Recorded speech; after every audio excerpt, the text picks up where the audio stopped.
ससुरा बिरना का हरे दी पठावो पियरी लैके आई है हो।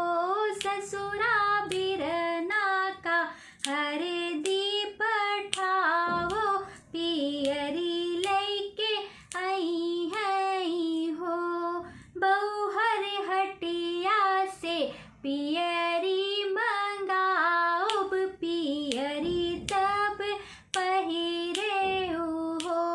बहुहर हटिया से पियरी मंगाओ पियरी तब पहिरे हो।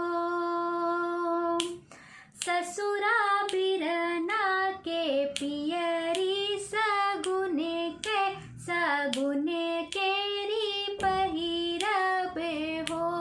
ससुरा बिरना के पियरी सगुने केरी पहिरबे हो। जेठा बिरना का हरे दी पठावो पियरी लैके आई है हो। जेठा बिरना का हरे दी पठावो पियरी लैके आई है हो। भयहु हटिया से पियरी मंगाओ पियरी तब पहिरे हो। भयहु हटिया से पियरी मंगाओ पियरी तब पहिरे हो। जेठा बिरना के पियरी सगुने केरी पहिरबे हो। जेठा बिरना के पियरी सगुने केरी पहिरबे हो। देवरा भैया के हरे दी पठाओ पियरी लैके आई हो। देवरा बिरना के हरे दी पठाओ पियरी लैके आई है हो। भौजी हटिया से पियरी मंगाओ पियरी तब पहिरे हो। देवरा बिरना के पियरी सगुने केरी पहिरबे हो। देवरा बिरना के पियरी सगुने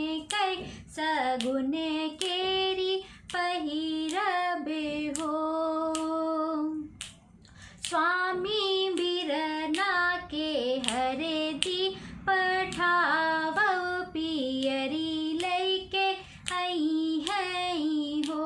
स्वामी बिरना के हरे दी पठावो पियरी लैके आई है हो। रनिया हटिया से पियरी मंगाओ पियरी तब पहिरे हो। रनिया हटिया से पियरी मंगाओ पियरी तब पहिने हो। स्वामी बिरना के पियरी सगुने केरी पहिरबे हो। स्वामी बिरना के पियरी सगुने केरी पहिरबे हो।